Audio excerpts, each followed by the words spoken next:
Assalamualaikum warahmatullahi wabarakatuh. Pada kali ini kita akan diskusi tentang sistem informasi kesehatan pada situasi kebencanaan. Ini sangat penting sekali karena sebagaimana kita ketahui, Indonesia adalah negara dengan potensi bencana yang sangat besar sekali, baik dalam bentuk natural disaster ataupun human made disaster. Mungkin ada salah satu dari antara kita nantinya yang akan berkecimpung di dalam sistem informasi kesehatan pada situasi kebencanaan. Untuk itu, langsung saja kita diskusi tentang sistem informasi kesehatan dalam kebencanaan. Sebagaimana yang kita ketahui ya teman-teman, bahwa dalam sebuah bencana itu ada yang namanya sistem informasi bencana. Ini termasuk logistik untuk bantuan, semua ya, penyakit dan segala macamnya. Nah, yang spesifik pada pengendalian penyakit atau wabah, itulah yang kita sebut dengan sistem informasi kesehatan bencana. Kalau misalkan kalau misalkan sistem informasi kesehatan yang dijalankan itu adalah baik, maka harapannya penanggulangan krisis akibat bencana itu juga dapat dilakukan dengan baik ya, dalam baik, cepat dan juga tepat gitu loh. Maka harus diupayakan sistem informasi kesehatan ini juga dibuat secara cepat, tepat dan juga akurat. Karena sebagaimana kita ketahui, muara dari sistem informasi kesehatan ini adalah pelayanan yang efektif dan efisien. Karena kita menolong orang dalam situasi krisis atau bencana yang sedang dialami mereka. Maka kalau muaranya adalah pelayanan yang efektif dan efisien ini, maka setiap keputusan yang diambil itu harus bisa berbasis data, harus bisa berdasarkan informasi yang valid, akurat, cepat juga, karena ini orang butuh bantuan dalam situasi yang bencana ini harus cepat gitu ya. Maka kalau misalkan kalau misalkan sistem informasi yang dilakukan itu tidak baik, maka pengambilan keputusannya juga bisa bias. Nah, kalau pengambilan keputusannya bias, dampaknya bisa kemana-mana gitu ya. Inilah urgensi kenapa sistem informasi kesehatan itu penting untuk dilakukan. Ini berbagai macam masalah sistem informasi kesehatan dalam bencana. Yang pertama adalah relevansi. Banyak banget informasi yang tidak relevan ya. Kadang-kadang pencatatannya keliru, tidak tepat, tidak sesuai, atau data apa yang diminta yang ditulis berbeda gitu ya. Informasi yang didapatkan tidak relevan. Kemudian kualitas data rendah, ini kurang lebih mirip ya dengan relevansi ini. Kemudian duplikasi, kadang-kadang karena situasi serba ini ya, riuh ya, serba butuh cepat dan orang panik. Jadi kadang-kadang pencatatan itu terjadi duplikasi. Kemudian konsistensi, data yang dikumpulkan biasanya tidak konsisten. Kemudian terlambat karena memang banyak hambatan dalam situasi kebencanaan. Kadang pelaporannya juga terlambat. Kalau pelaporannya terlambat, maka keputusan yang diambil tentu tidak sesuai dengan kondisi yang sebetulnya dialami atau yang terjadi gitu ya. Ini yang terjadi akibat keterlambatan pelaporan. Kemudian pemanfaatan informasi juga masih minim. Ya, balik lagi karena memang kita melihat situasi bencana ini kan selalu identik dengan serba cepat gitu ya, serba terburu-buru. Maka kita biasanya berharap informasi-informasi itu suplainya cepat. Namun kadang di saat action ingin dilakukan namun informasi belum sampai karena keterlambatan tadi, akhirnya pemanfaatan itu sering sekali tidak dilakukan dengan maksimal. Kebutuhan informasi itu penting sekali di dalam situasi bencana ini teman-teman, karena pengelola bencana itu membutuhkan dukungan informasi yang banyak banget. Tidak hanya terbatas pada manajerial saja, tetapi juga pada gambaran peta. Jadi ini pada informasi spasial ya teman-teman, data-data spasial. Kemudian jumlah atau komposisi dan juga distribusi penduduk. Kemudian indikator, kita ingin melihat ya tren, kita ingin melihat, mungkin kalau tren terlalu lama ya, kita ingin melihat perubahan, kita ingin melihat pergerakan kasus, kita ingin melihat perubahan-perubahan kondisi, situasi. Nah, itulah yang disebut dengan indikator. Ini yang penting sekali untuk dilakukan pencatatan dan pelaporan dalam sistem informasi kesehatan ini, teman-teman. Oke, indikator ini tadi sudah kita singgung ya, untuk menggambarkan situasi, variabel yang menggambarkan situasi yang betul-betul terjadi saat ini, kemudian juga untuk menggambarkan bagaimana perubahan, supaya kita bisa memprediksi perubahannya dalam 3 hari ke depan seperti apa, 2 hari ke depan seperti apa, maka ini akan menentukan kira-kira upaya pertolongan apa yang perlu dilakukan di dalam terhadap perubahan-perubahan tersebut. Ini ada beberapa jenis indikator, teman-teman sudah familiar pastinya ya dengan indikator-indikator ini. Ada yang sifatnya count, proporsi, rate, dan juga rasio. Semua data-data ini harus dikumpulkan dalam bentuk yang mungkin minor, kecil-kecil gitu ya, dari unit-unit mungkin per pondok atau per barak gitu ya, atau puskesmas yang melakukan pencatatan per warga, per keluarga, dan sebagainya. Kemudian nanti akan menjadi indikator-indikator seperti ini. Lalu kemudian juga ada klasifikasi indikator untuk input, proses, output, dan juga outcome.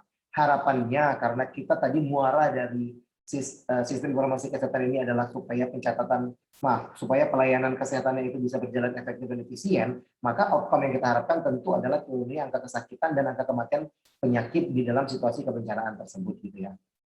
Sebetulnya kalau misalkan teman-teman memahami tentang mitigasi bencana, kita akan tahu ya bahwa sebetulnya pemerintah setempat itu harus mampu memprediksi kira-kira potensi bencana apa yang akan terjadi di wilayahnya, dan juga masalah-masalah kesehatan apa yang mungkin terjadi terkait bencana yang potensial terjadi tersebut. Itu namanya prediksi. Walaupun tidak pasti akan terjadi 100% seperti prediksi, at least kita punya bekal dalam saat mitigasi bencana itu dilakukan. Gitu ya. Berikut adalah jenis-jenis data yang dikumpulkan dalam sistem informasi kesehatan kebencanaan. Yang pertama adalah data bencananya juga ya. Data bencananya apa saja yang terjadi, yang potensial ya. Kemudian data sumber daya, sarana kesehatan, tenaga kesehatan, dan juga dana. Data sanitasi dasar, data upaya kesehatan penanggulangan bencana, data status kesehatan dan gizi, serta data mengenai masalah pelayanan kesehatan. Ini adalah data-data yang harus ada, harus terkumpul, baik dalam tahap mitigasi sampai dengan pemulihan kebencanaan. Oke, jadi ini adalah data-data kesehatan, terkait kesehatan yang wajib kita lakukan pencatatan di dalam sistem informasi kesehatan. Nah, apa sih sebetulnya pencatatan pelaporan dalam situasi kebencanaan itu? Merupakan tata cara penerapan pengisian pencatatan atau laporan sebagai bahan informasi yang bersifat segera dan update sesuai dengan perjalanan waktu. Kalau misalkan teman-teman mengikutin ya berbagai macam bencana-bencana yang terjadi di Indonesia beberapa waktu terakhir, kita melihat bahwa update jumlah orang meninggal, jumlah orang luka berat, ringan, yang dirujuk, itu semuanya dicatat dengan lengkap. Semuanya dicatat secara update, cepat gitu ya. Tujuannya apa? Supaya tindakan yang diberikan kepada para korban itu bisa betul-betul berjalan dengan baik. Ya tadi kan sudah kita ulang ya di bawah, berulang kali saya sampaikan bahwa outputnya kita ingin muaranya, kita ingin sistem informasi kesehatan ini dapat menghasilkan sebuah pelayanan kesehatan yang efektif dan efisien gitu ya.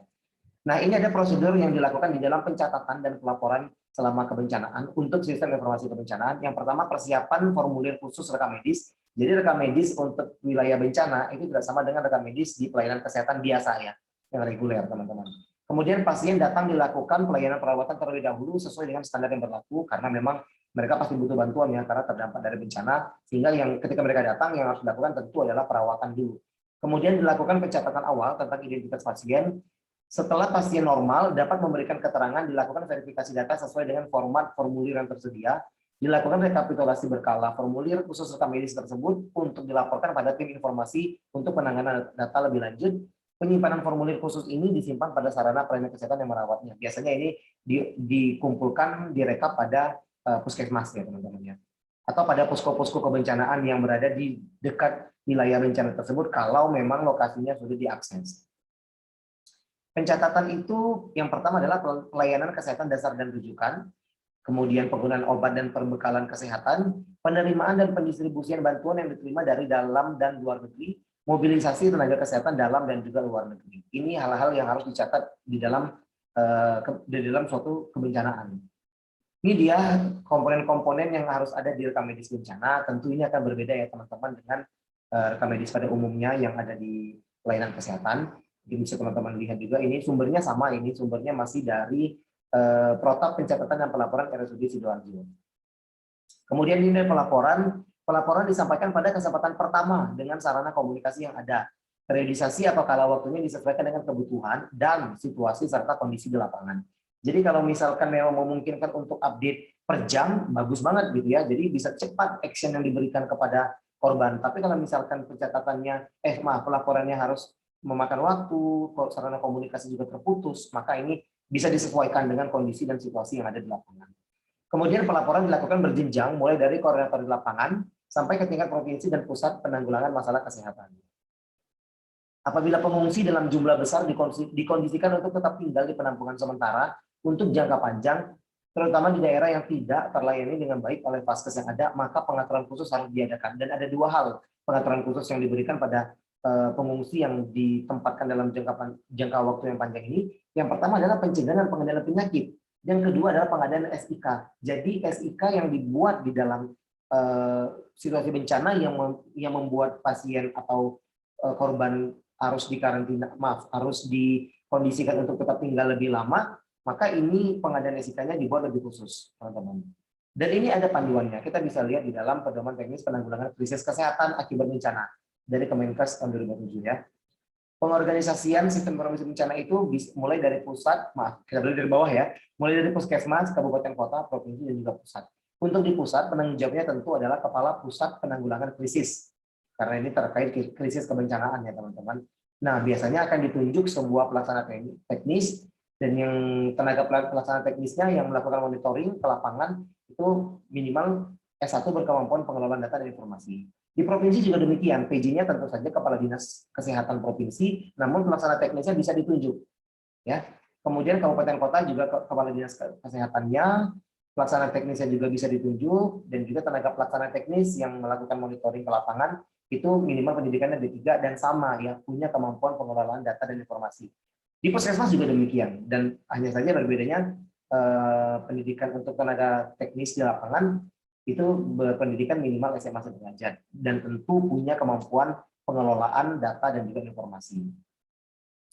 Ini jenis informasi teman-teman bisa perhatikan ya. Nah, sebenarnya saya berharap teman-teman bisa pelajari keputusan Menteri Kesehatan nomor 64 tahun 2006 yang memuat tentang formulir-formulir ini. Formulir-formulir ini menjadi satu acuan dan masukan untuk kita mempelajari apa sebetulnya yang dilakukan di dalam pencatatan dan pelaporan pada saat situasi bencana. Baik itu pra-bencana, awal kejadian bencana, penilaian kebutuhan cepat, ataupun perkembangan kejadian bencana. Nah, teman-teman lihat dulu di sini, kalau misalkan pada pra-bencana, artinya belum terjadi bencana ya, maka ini bersifat mitigasi, jadi kita perlu melakukan pencatatan-pencatatan yang rutin atau reguler. Biasanya ini dilakukan pada bulan Juli sampai dengan Agustus setiap tahun. Jadi tidak ada pun bencana, tidak ada pun prediksi terjadinya bencana, kita harus melakukan pencatatan ini di dalam form kesiapsiagaan namanya. Oke, jadi kalau misalkan terjadi, sudah ada bekal data dan informasi untuk melakukan prediksi penanganan gitu ya. Kemudian saat dan pasca bencana, ini ada 3 tahapan ya teman-teman. Yang pertama, awal saat terjadi bencana, ini formulir B1 dan B4. Jadi ini kita catatkan jenis bencana, waktu kejadian, lokasinya, letak geografi, jumlah korban, baik itu meninggal, hilang, luka berat, luka ringan, pengungsi, dan akses ke lokasi bencana. Kalau awal terjadi bencana tentu tidak ada rujukan ya teman-teman, sehingga jumlah korban yang dicatat di sini hanya meninggal, hilang, luka berat, luka ringan, dan pengungsi. Belum dilakukan rujukan. Kalau sudah pada tahap informasi penilaian kebutuhan cepat, formulir B2, di sini kita akan bicara tentang jumlah korban yang dirujuk pada fase selanjut gitu ya.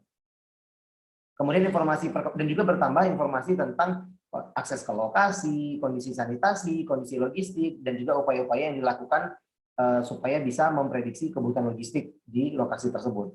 Kemudian informasi perkembangan bencana, ini artinya kalau waktu sudah lebih lama dari kejadian bencana ya teman-teman, ini kita memantau progres dari dampak kebencanaan tersebut, kira-kira berapa jumlah korban terakhir, upaya apa saja yang telah dilakukan, bantuan apa yang perlu segera diberikan, dan juga rencana tindak lanjut. Karena kadang ada bencana tuh yang terjadinya berulang ya teman-teman dalam satu rangkaian waktu, sehingga RTL ini, rencana tindak lanjut ini harus dirumuskan di dalam sistem informasi kesehatan tersebut.